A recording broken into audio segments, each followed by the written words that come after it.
many, but but now I've gotten to where it's second nature, because I hate having to do something in a scene that I'm supposed to look like I know what I'm doing and I can't do it, because you have to put so much of your attention concentrated on trying to do that, whereas if you really knew how to do it, you're not even paying attention to that. So I would always they would let me take my bike to and from my trailer. So instead of having a car take me back and forth and whatnot, I would just drive that, and I got to where it was nothing. I think the third day we had to drive it up a hill real slow. That's another hard thing to do on a dirt bike when you don't know what you're doing. But now I can do this stuff like it's nothing. I love it. It's fun. That's cool. You get to learn that stuff. Yeah. Somebody put a camera on you, makes you learn real quick, or makes you screw up real quick. One or the other. Going over it. Yeah. I'm trying to think. I feel like maybe I haven't had a good spill. Noah had a little spill one time, but he was fine. This season I was trying to get to where I could, because I got to where I could come running up real quick, or driving up real quick, lock up the back brake, slide in, deliver line, and take off. But I wanted to get to where this time I could come up, lock it up, slide in, say the line, hit the gas, spin the back around, and take off going that way, which is a little more difficult. And so I took a spill on that one time, but that was just when I was practicing. It just fell over on me. It wasn't really that exciting. I was chewing up this guy's freshly thrown gravel though, because the set, or the area that we shoot is right next to a bunch, it's like a real industrial area. And apparently they had just thrown down a lot of new gravel. And so I was over there practicing, thinking that was part of our area. And so I was making donuts in it, sliding and taking off and whatnot. And this guy comes running up, and I can tell he's upset, and I figure why, but I still thought I was on my ground. And so he's yelling at me, and it was really cold, so I've got this thing up to my eyes. So actually, no, it was a story point. My whole face was covered except for my eyes, so I still had that on. This guy comes up to me, he's all upset, and he's yelling at me to get out of there. I'm like, oh, I'm sorry, my bad. Okay, I'm heading off.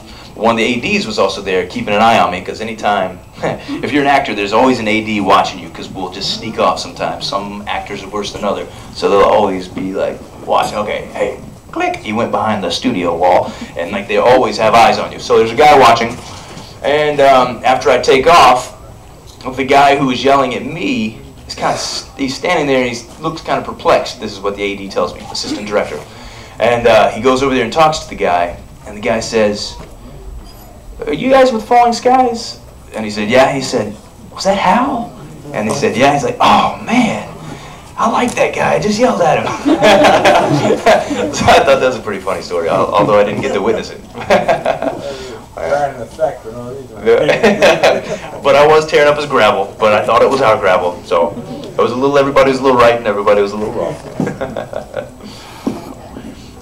Yes? If you weren't on Falling Skies, what other TV show would you? Anything that would hire me. Okay, that's on now? Like, what would you like to be on? Game of Thrones looks pretty fun. Breaking Bad. To be on a show that's written that well would be incredible. I don't really watch a whole lot of TV.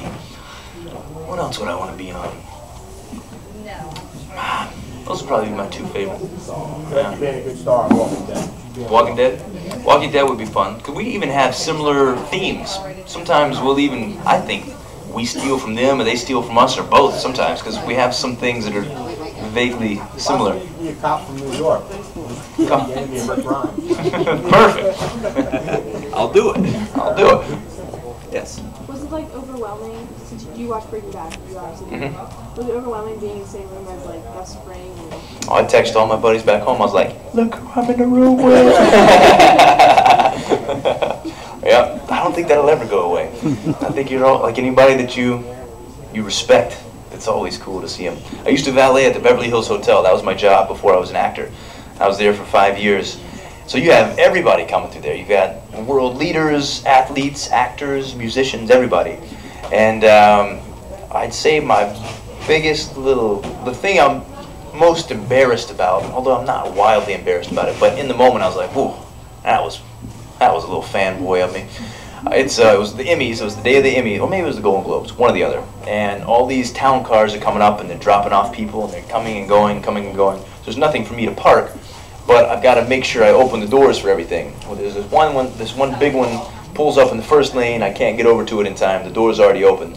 I come around the front, and you got to picture what I'm wearing, because we always have on a pink shirt, we have khaki pants, a green belt with a little gold buckle, and some white tennis shoes. So I come running around the corner, and there's Johnny Depp.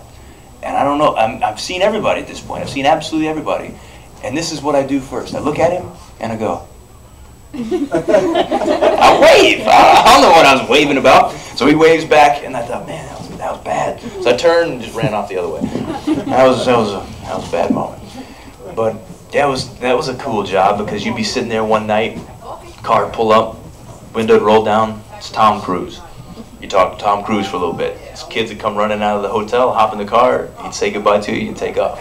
A dirt bike would come up, or a motorcycle would come up one day, a guy'd flip up his visor, he'd say, where can I park the motorcycle? We would tell him down the hill, because I don't know what it is. As a valet, we didn't like motorcycle drivers for no reason. I don't know why, but for whatever reason, all we had to say was, park it down there in between the handicap places. But everybody was always like, man, just park it down there behind the handicap places.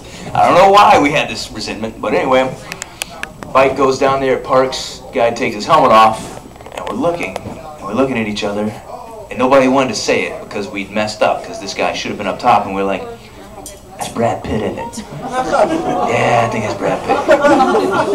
Yeah, that's definitely Brad Pitt. He's taller than I would have thought. Okay. So he comes walking up, and the dude's incredibly cool. He walks a good 40 yards back up to get into the hotel. He comes up, shakes everybody's hand, tipped a couple of them, went into the hotel. It was a pretty special job. It was wild. That make it easier for you? The fact of those kinds of things? You say you're a valet meeting all the people. Now you yourself as a famous person.